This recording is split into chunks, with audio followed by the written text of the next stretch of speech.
Assalamualaikum warahmatullahi wabarakatuh. Perkenalkan, nama saya Abdul Blajis dari kelas 10 MIPA 1 akan menyampaikan teks biografi dengan tema B.J. Habibie. B.J. Habibie merupakan Presiden Republik Indonesia ketiga yang lahir di Parepare, Sulawesi Selatan tanggal 25 Juni 1936. Ia merupakan putra keempat dari 8 bersaudara pasangan suami istri Bugis Jawa, yaitu Alwi Abdul Jalil Habibie dan R.A. Tuti Marini Puspawidarjo. Pernikahannya dengan Asri Ainun Habibie pada tanggal 12 Mei 1962. Dikaruniai 2 orang anak, yaitu Ilham Akbar dan Tarik Kemal. Masa kecil Habibie dilalui bersama saudara-saudara di Parepare. Sementara itu, ayahnya meninggal dunia pada 3 September 1950 karena serangan jantung. Setelah kematian ayahnya, ia pindah ke Bandung untuk menuntut ilmu di Movement Middelbaar School.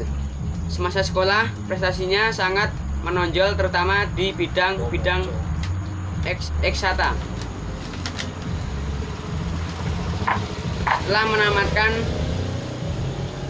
SMA-nya, ia melanjutkan studinya di Universitas Indonesia Bandung, sekarang ITB. Kemudian setelah lulus, Habibie terbang ke Jerman untuk belajar. Di gelar diploma diraih Habibie pada tahun 1960, kemudian menyusul gelar doktor di tempat yang sama pada 1965. Habibie merupakan tokoh yang jenius, penuh kontroversi, namun dikagumi. Beliau hanya membutuhkan waktu 1 tahun untuk menyelesaikan kuliahnya di Universitas Indonesia. Sementara itu, ia membutuhkan waktu 10 tahun hingga meraih gelar doktor dengan predikat summa cum laude. Setelah kuliah, ia bekerja di perusahaan pesawat terbang terkemuka di Jerman, yaitu MMB GmbH.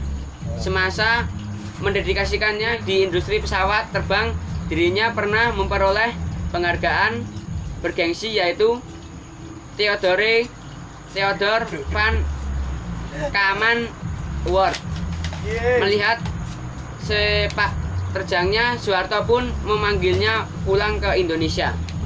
Berada di lingkup kekuasaan Soeharto, Habibie pernah memegang beberapa jabatan penting. Di antaranya adalah Menteri Negara Ristek, Kepala BPPT, hingga Wakil Presiden RI. Setelah Soeharto lengser, Mahkamah Agung mengukuhkan Habibie menjadi Presiden ketiga RI. Keputusan Mahkamah Agung juga yang melengsarkan kekuasaan menyusul kasus Timur Timur. Habibie dianggap mengecewakan banyak pihak ketika mengatasi persoalan Timur Timur.